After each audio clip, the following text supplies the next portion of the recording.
Hello, welcome once again. So, as I've said, with Quantec, kasama sa topics natin ay linear programming. Okay? So, para matakal natin yung linear programming, we need to review on systems of linear equations. So, halimbawa, we have these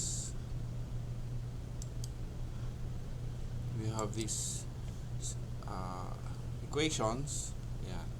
So we are shown here equation with two variables x and y. Okay?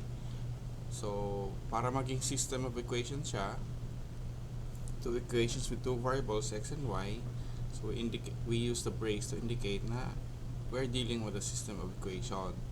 Okay?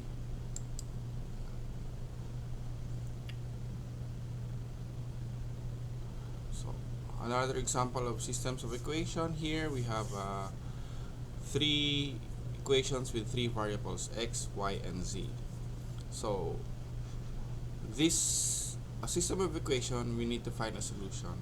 And a solution of a system of equation consists of values for the variables that are solutions of each equation of the system. So ibig sabihin yan, ang value ng x ay pareho sa in all three equations. Ganon din sa y at ganon din sa z. Okay? How do you solve for a system of linear equations? So there are three ways. If you recall your algebra, by substitution, by elimination, by the use of determinants. So, by substitution method, halimbawa, x plus 2y is equal to 5, x plus y is equal to 3.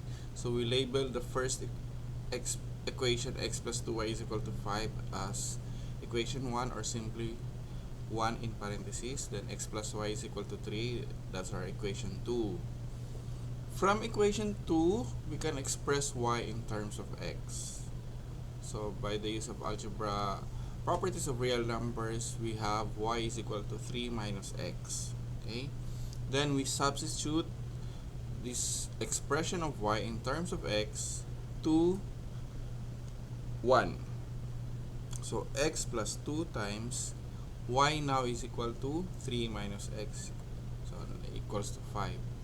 So by distributive property of real numbers, so 2 times 3 is equal to 6, 2 times negative x is equal to negative 2x. So x plus 6 minus 2x is equal to 5.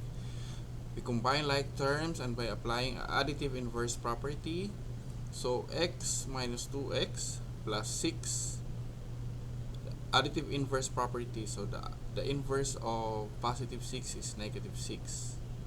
Then to retain the value of this equation, kung anong ginawa natin sa kaliwa, ganun din ang gagawin natin sa kanan.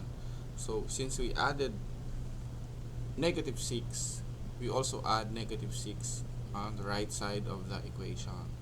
So we end up here, x minus 2x is negative x, and 5 plus minus 6 is negative 1. Divide both sides by negative 1. Okay, we get x is equal to 1. So we back substitute this value of x to either 1 or 3. Okay. Since we have 1 or 3. Okay. So you choose 3.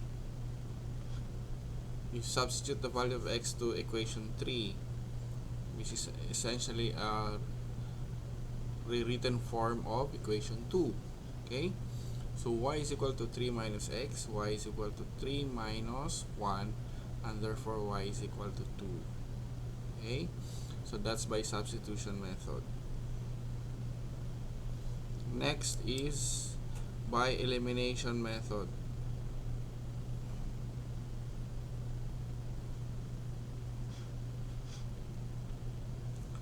So using the same system of equation, two equations with two variables, so the objective is to eliminate one variable.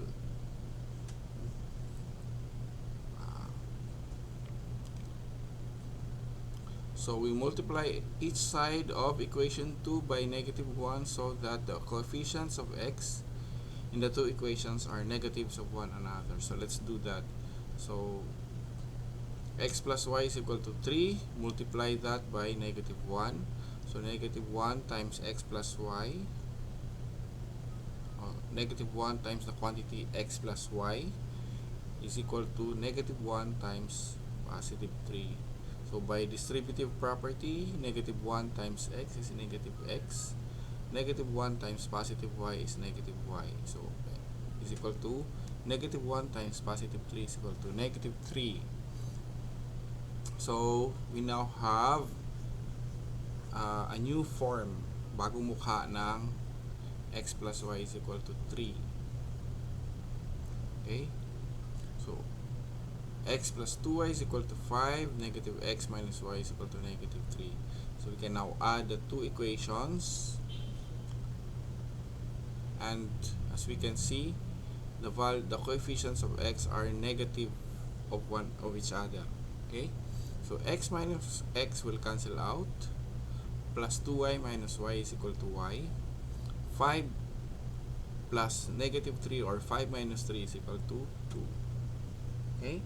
So we back substitute this value of y to either 1 or 2. Say 2.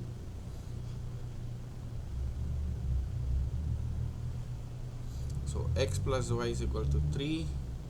X plus 2 is equal to 3, since y is equal to 2. So by additive inverse property, we get x is equal to 1.